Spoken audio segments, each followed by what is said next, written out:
I suddenly saw this woman sitting on top of me. Pale skin, patchy skin, it was torn up. It had a few blisters, untidy hair.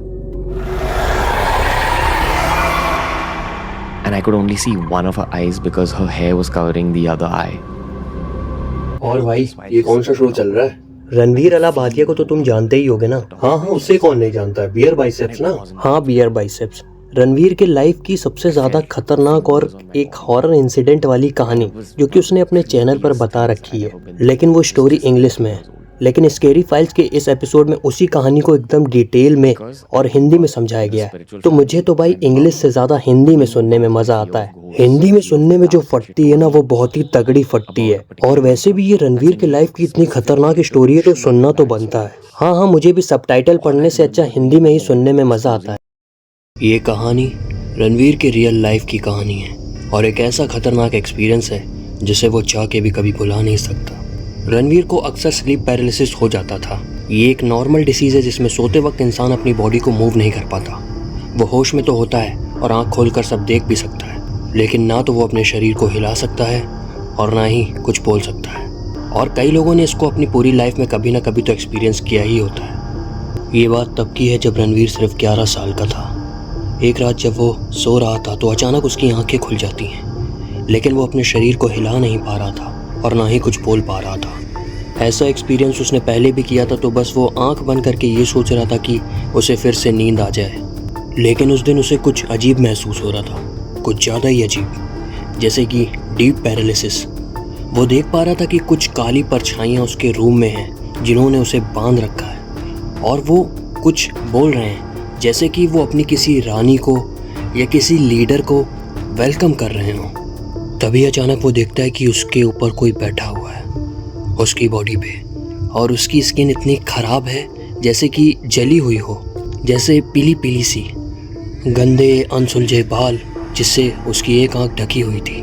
Ranveer ने सोने की बहुत कोशिश की लेकिन उसे नींद नहीं आई और वो उस औरत का वेट अपने शरीर पर महसूस कर पा रहा था।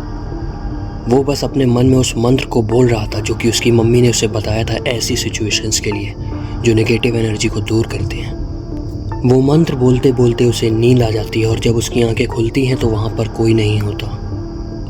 रणवीर का कहना है कि ये कोई वहम भी हो सकता है, लेकिन एक दिन रणवीर जब टीवी पर एक जैपनीज शो देख रहा था जिसमें वो रियल लाइफ इंसिडेंट्स को दिखाते हैं, और उसमें ये दिखाया जा रहा था कि जैपनीज कल्चर में इस चीज़ को माना जाता है, इस फिनोमेना को माना जाता है कि जब कोई विच किसी इंसान के शरीर पर बैठी हो।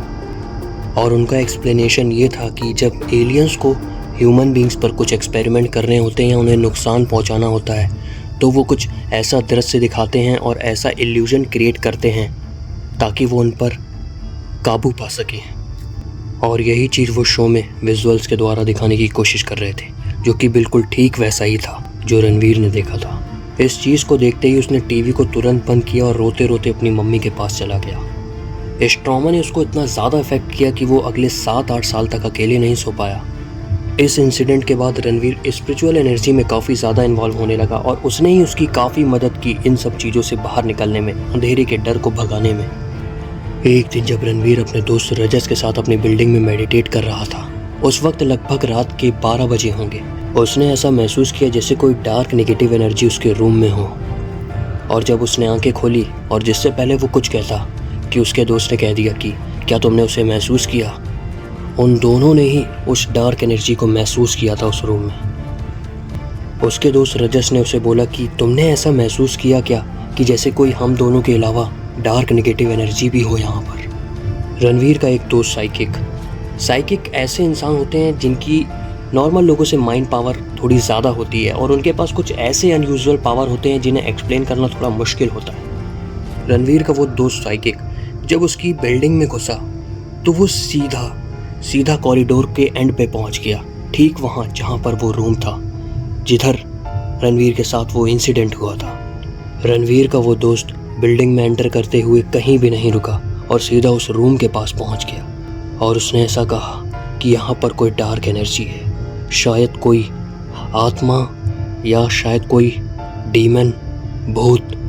रणवीर को ये सब सुनकर बहुत अजीब लगा और ये सब सुनकर वो अपने ग्रैंडफादर के पास चला गया जो उस बिल्डिंग को ओन करते थे और रणवीर ने उनसे पूछा उस रूम के बारे में।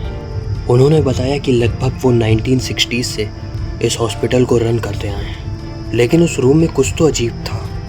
उस रूम के पेशेंट्स ने काफ़ी अजीब से इंसिडेंट्स को भी फेस किया था, जैसे कि कोई औरत उनकी चेस्ट पर बैठी हो या किसी ने उन्हें बेड से धक्का दे दिया हो या कुछ अजीब सी आवाज़ें भी। कुछ ऐसे इंसिडेंट्स उस रूम के पेशेंट्स ने फेस किए थे और सेम रूम में रणवीर के साथ भी वैसा ही हुआ। लेकिन क्योंकि ये हॉस्पिटल बहुत पहले बंद हो चुका था, इसलिए लोगों ने वहाँ पर इतनी ज़्यादा नेगेटिव एनर्जी को महसूस नहीं किया। ये सब जानने के बाद रणवीर और उसके दोस्त ने उस रूम में कैंडल्स जलाई और उधर पर पूजा भी करवाई ताकि वो उधर पॉजिटिव एनर्जी को क्रिएट कर सकें। ये एक सच्ची कहानी जिसने रणवीर के लाइफ में स्पिरिचुअल एनर्जी को लाया और उसके अंधेरे के डर को दूर किया। ये तो सुनने में इतना खतरनाक है, सोचो रणवीर ने तो उसे फेस किया है, कितनी ज़्यादा फटी होगी। हाँ, फटी तो बहुत होगी।